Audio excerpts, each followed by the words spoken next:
Prime Minister Justin Trudeau just can't seem to help himself when it comes to making an embarrassment of not only himself, but Canadians on the world stage. And his appearance at last week's G7 summit was no different. Last week, the Group of Seven, known simply as the G7, met in Italy. It's an informal forum that meets every several years, bringing together Italy, Canada, France, Germany, Japan, the United Kingdom, and the United States.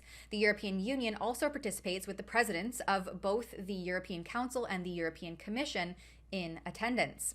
This year's 2024 G7 Summit was held last week from June 13th to 15th, and it brought together the above-mentioned leaders with other international organizations such as the World Bank, African Development Bank, and the International Monetary Fund, which is fitting since the Prime Minister had just announced the latest taxpayer-funded $5 billion, yes with a B, dollar contribution toward the Ukrainian proxy war. 3 days later, on June 16th, Trudeau announced a $52.4 million package of measures in support of Ukraine at the Summit on Peace in Ukraine in Switzerland.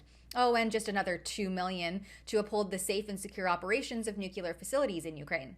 Part of the quick facts of this press release explains that since 2022, Canadian taxpayers have paid over $19 billion in multifaceted support to Ukraine, $12.4 billion in financial assistance, $4 billion in military aid and equipment donations, $352.5 million in humanitarian assistance, $422 million in development assistance, and over $210 million in security and stabilization programming. So of course Trudeau had to go ahead and show his desperate need for attention by awkwardly shouting during a G7 photo op, causing other leaders to turn and stare.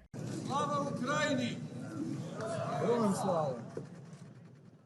Slava Ukraini translates to glory to Ukraine and is said to be a national salute, often the official battle cry of the Ukrainian armed forces. So what exactly is Trudeau doing on the world stage, pledging this chant while acting like a child needing constant validation, especially when it was polled back in February that Canadians have a declining interest in sending assistance to Ukraine as compared to March 2022 responses. Instead, a growing number prefer to do nothing more and stay out of it. Of course, when the camera lights and action is on, Trudeau being questioned about the damning allegations of foreign interference and members of the Canadian Parliament being compromised as traitors, things that Canadians actually care about, he refuses to answer. Are there currently any MPs in your caucus that are named in the NSICOP report to be wittingly or semi-wittingly participants in foreign interference? The issue of foreign interference is one that this government has taken incredibly seriously since 2015. We brought in the National Security and Intelligence Committee of Parliamentarians over the objections of the Conservative Party and indeed the strenuous resistance of the Harper government for years. We brought in a renewed NSIRA for oversight over our national security instances, and we created specific bodies of experts, of top civil servants to ensure the integrity of our elections. We've also called a number of different reports, including an ongoing report on foreign interference that we're working with right now to see how they can follow up on the NSICOP report. Singh and May have both talked about this report and provided substantially more details than you have. So why are you unable to provide any details about what is in this NSICOP report? I think it's important that Canadians have confidence in our ability collectively as a democracy to defend the institutions and the processes around our elections and our democracy.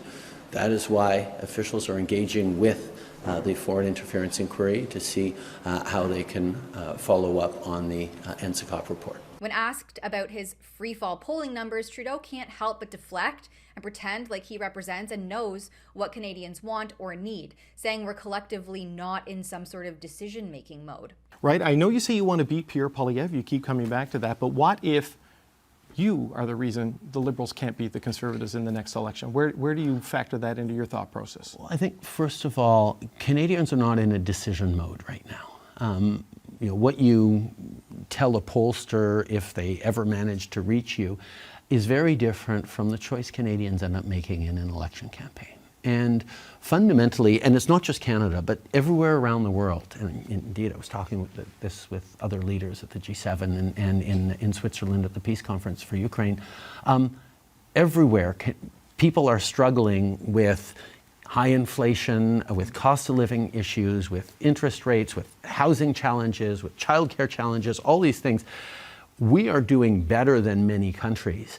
Trudeau's blatant refusal to address serious issues like foreign interference, his 9-year stretch of deflecting questions and skirting accountability, his legacy of ethics violations, and his dwindling popularity, coupled with his awkward outbursts and desperate attention-seeking, prove that he's no longer fit to lead, and arguably never was.